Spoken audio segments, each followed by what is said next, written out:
Why is K-pop Demon Hunters actually good? So, K-pop Demon Hunters. I know I'm late. I believe it came out like a month or two ago. I seen all the hype around it. I just kept putting it off. Kept saying, oh, I'll watch it. I'll watch it later. I'll watch it next week. I'll watch it tomorrow. And tomorrow finally came. And with all glaze intended, I fucking love this movie. Pretty good. I'm not even a musical type guy. You know, I dabble in the Disney classics here. Best Disney movie? Lion King? I'm more of a Tango person myself, but if you guys think that Lion King is the best, I can't be mad at that. I can't. I'm more of a Tango person.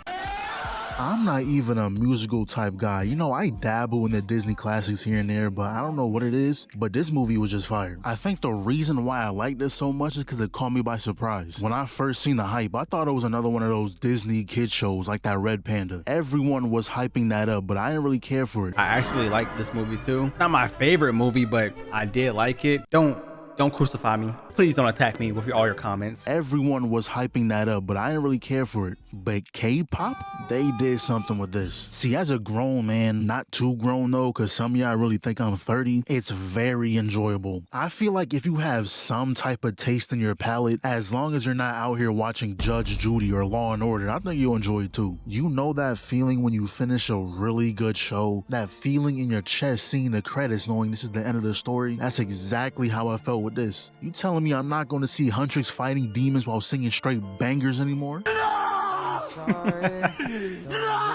And the way it starts, seeing the demons hijack their plane, and I gotta say, boy, they are fitted. Always gotta appreciate when a character is swagged out. And shout out my boy Bobby, he is a brave soul. He is in the crowd, FaceTiming the biggest names in the world. In real life, he would have gotten swarmed, phone snatched, traveling all across the stadium, never to be seen again. That would have been the last time you touched that phone. And this is where we see the first song fight sequence. And it's funny, because imagine getting your ass beat, and the ones doing it are also serenading you. And this was a great way to start a movie, because not only is the music fire, but the way they're fighting is pure disrespect. Grabbed by the neck and bounced off the ground. Passed the pot to Mira, beating that nigga into the cushions. Handed it to Zoe to prepare their meal, and this gotta be in stores or something, right? Yeah. Definitely product placement. And when they switched from singing to rapping, I said, hold on. Yeah, it did get fire. Ah, man, I might gotta watch it again. When it did change from singing to rapping, it just became a better movie. They know what they was doing with this movie, bro. I don't know why. It just reminded me of League of Legends cinematics. League of Legends makes some of the best cinematics ever, and while watching this movie, I was like, bro, they know what they doing, bro. Switched from singing to rapping, I said, hold on. This on Apple Music? Added it immediately. And that landing, now I don't know about y'all, but I would have questioned that shit. How'd y'all do that? That's the day I would have found out superheroes exist, because you're not about to gaslight me and say, oh, that's just stage effects. Huh? Where? You got wires connected to satellites? Nah, y'all got superpowers. But shout out to the artist, because Rumi hit the fuck out this note. The songs even remind me of League of Legends songs. I don't know what song in particular. While listening and watching, I was like, bro, this reminds me of the cinematics. I know y'all not gonna agree, but that's my opinion. So, you and your opinion. So after the success of their tour, they decided to release their new single, and I'm telling y'all right now, Golden is the best song at the whole movie. No cap. Crazy how a random Netflix movie introduced me to K-pop, and not gonna lie, I kinda mess with it, bro. I deadass have this song on repeat. Do these three artists actually make songs together, or is this the first time? Because they went crazy. But then we see where the plot is going. Rumi is actually a child of a human and demon, and those patterns are now affecting her voice. What I actually want to know is which one of these ladies is Rumi's mom, and why did they smash a demon? Huh? I know they say love is strong, but I don't think it's that strong. Doesn't matter how fine you are. If I ask who the Lord and Savior is and you don't say Jesus Christ, you're cut off immediately. Demons are a no-go. Aliens though, I think we can. I understand. Aliens? One of my biggest videos is talk about me smashing aliens. You think I'm not going? I'm going. Every alien you can think of with a fat ass is getting destroyed by TrueGawd. Aliens though, I think we can work something out. Also, I've been thinking, how did no one suspect that something's up with Rumi? Because you know, once that June, July come around and you're outside wearing a turtleneck in 90-degree weather, I'm gonna think something wrong. Anyways, you see a little flashback, the lady who raised her, and I'm sure she annoyed all of us. I'll get to it when we get to it though. So then they went on a little trip to get medicine for Rumi, and I gotta say, Zoe is my favorite. She just be there vibing, but this is when we first see the Saja boys. Aura farming to the max, like purposely popping your shirt is crazy, but at the same time, I respect the plays. Good movement around the court, everyone got their time to farm. And this dude got the DJ to play a whole different song from the rest. And peep the play right here, he knocks her down, acts like he's trying to help her up. Oh my God.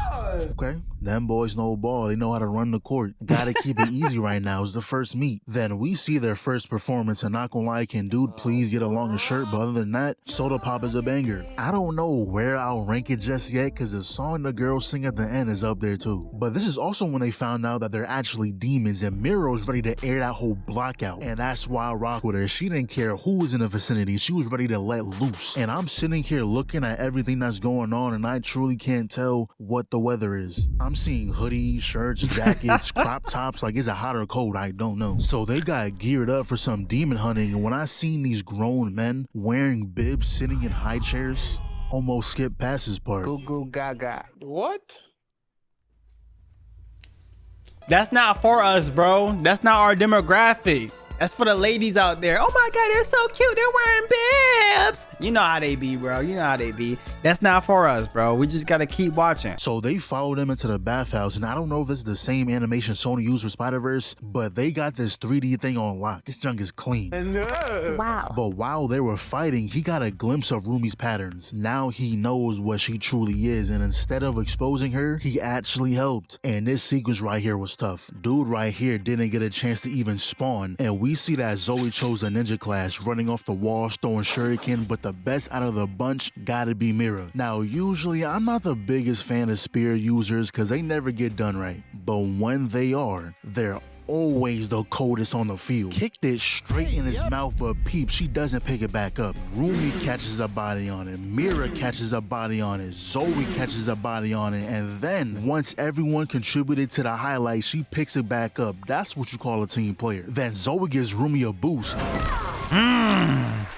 The movie doesn't have many fight scenes, but they for sure know how to make the ones they do have count. I love when movies do the one-shots, but the more fame the Saja boys get, the weaker the honeymoon becomes. So the plan now is to beat them at the biggest event of the year, the Idol Awards, writing a whole diss track. Yo, the one thing about this movie, they have some crazy facial expressions. If y'all want to see some crazy Google Gaga faces, watch this movie, bruh. Biggest event of the year, the Idol Awards, writing a whole diss track to perform. But then Rumi gets an invitation from Genu by this very sinister looking tiger and his cool ass bird. That's a cool ass bird. Whenever I think of cool ass birds, I'm thinking of those two birds from Rio and this guy. But pretty much they met up, failed assassination attempt. He said she's too old to be wearing those baby ass pajamas, but the main thing out of this is after hearing Genu's story, how he was trying his hardest to change the lives of him and his family, then one day he heard Gwenma's voice, and this is how those demons be catching people, promising them the life of luxury, which he did get, but they never think of what they're trading in return, his soul. And now his family was left with nothing. So every time Rumi is out slaying demons, the thought of them going through the same thing as Genu is always on her mind. Even got her changing the lyrics to their new song. So they met up again.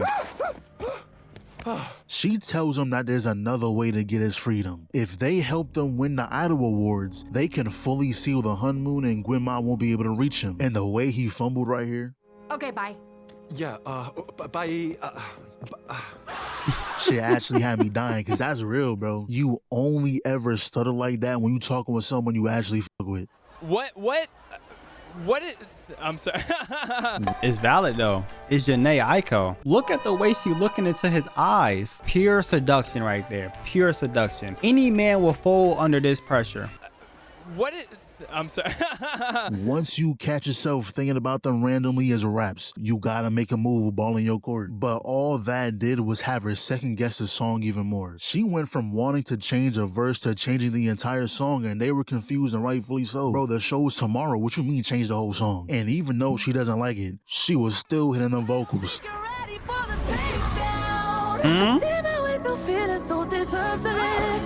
Unfortunately though, everyone on that train got took. So she meets up with Jinu one last time. At first, he didn't think her plan was gonna work, but after they sung this duet, he was all for it. He no longer heard those voices in his head, and the more Rumi learned about him, helped with healing her voice. And this song was also a banger, by the way. This might be number 2, I don't know yet. But realistically, all that was just a ruse. Him not hearing the voices was Gwen Ma's doing. He heard their entire plan and was like, don't be stupid. I control how loud these voices are. And if you actually believed her, you would have told her the truth. How you betrayed your own family. And once I seen that, boy, I was not on his side no more. I can't rock with you, bro. Kicking your family out like that is crazy. And that was 400 years ago. That's the last memory they have of each other. Damn. I did not think about that. That's the last memory they have of each other. He left his family for the money, power, and the fame, bruh. And back then, it was just for the money and power. Wasn't no fame. Can't say he did it for clout. Betrayed his own family, left them out there just so he can eat good food. Later on, the girls got together and was like, yeah, that new song isn't gonna work. That type of song won't connect our fans. Can't even connect us. That's when Mira says, yeah, I'm this, that, and the third, but with you guys, I can be myself. Zoe does the same thing and there goes Rumi. Yeah, me too, guys. Really? Like, damn, you don't have no motivational words to strengthen our friendship? I thought this was supposed to be a heartfelt moment. You kind of just skipped the cutscene. But today's the day of the Idol Awards. Everything seemed to be going fine, but during Rumi's solo scene, they peeped Bobby getting taken away, so they rushed down to save him, but it was all a ruse. They can't win that easily now. It's a TikTok. The demons cloned her friends, playing that new song they made, and it just looked like she was getting bullied out there. Exposed her patterns and all, and once she ran off the stage, her actual friends were there. And you know how movies and shows work. In situations like these, people always pick and choose what they want to hear. The second she mentioned Genu, they said, Genu, you're working with him? You serious? Like, please, let her explain. Matter of fact, this all could have been avoided if Celine ain't forced her to keep this a secret. All Celine had to do was sit them all down when they were young. Like, hey, so listen guys, Rumi's mom is human, her dad is a demon, but she had no choice in the matter. She's one of us. You know, she didn't even know her dad, so please don't hate her. Boom, just like that. All this would have been avoided. And this is when she sought out Genu and when he told her the truth of his past. I left them!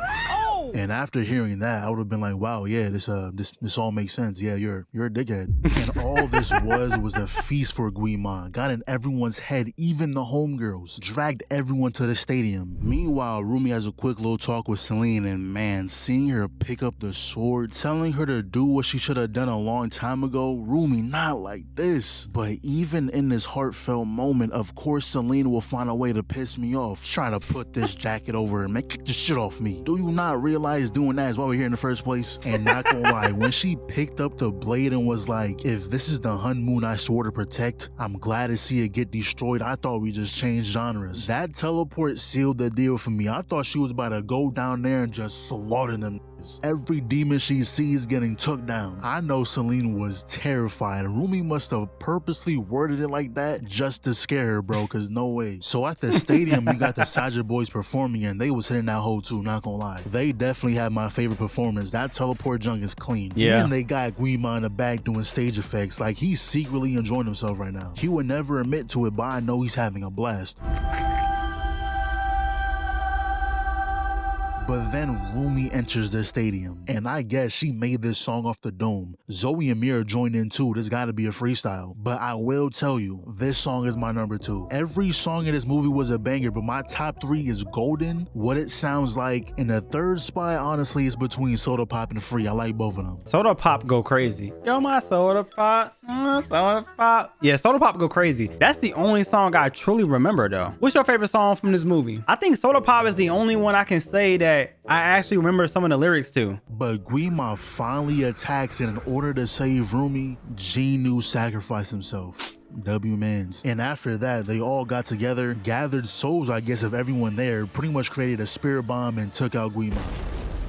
The entire movie, that dude did one thing and got murked right after. They could have dragged the movie out a couple more minutes, because at the end, they must have been at the studio and was like, all right, let's just wrap this shit up. The sorriest Demon King I ever seen, but hey, we won. And I know I was grilling Celine the whole movie. Don't get me wrong, I understand why she is the way she is. She was raised to hate demons, but at the same time, Mira and Zoe stopped caring after like 30 minutes. Shorty, you had 20 years and you still couldn't love her for what she is? Wow. I know Ruby's Valid. mom is in the afterlife mad as hell. For 20 years during every summer, she watched her daughter walk outside in the blistering heat with a damn turtleneck on, looking stupid. Anyways, I also like the movie because it had a nice little message. A story about acceptance. Accepting yourself for who you are with all your flaws. Don't change yourself for others. People have to accept you for the real you. Like them writing that diss track saying how demons with patterns should just roll over and die is the whole reason why Rumi did not fuck with it in the first place. She was just writing a diss track against herself at that point. And you may have done things in your past that you're not too proud of, but don't let it define you, except for Genu. That dude kicked his mom and sister out the castle while he was dining on fine cuisines. That is so messed up. Maybe he's the only one that can't get an exception, because that is so messed up, bro. Man's really left his family to eat good food. I will never forget that. Fine cuisines. He needed to go. When he died, I felt no type of way. I let out a little damn and kept it pushing. And as much as I would love a part 2, I'm kind of scared they gonna ruin it. I don't know what they could do for it. Maybe a prequel could work. Only thing is, those new characters will have to be just as cool as these ones or it's not gonna bang. They're already down one player. We all hate Celine. Though the way they made these characters felt like it was supposed to be a TV show or at least multiple movies. Yeah. They're like fandom characters. They have a cult riding behind each one of them. Don't get caught lacking with the wrong profile pic because they will be on your ass. If I catch y'all with any profile pic that isn't Zoe, it's gonna be a problem. But if the day comes where they decide to make another one, I'll be there immediately this time. W video, shout out to Kevin. If y'all want more reactions, let me know in the comments below. Other than that, I'll see you guys next time.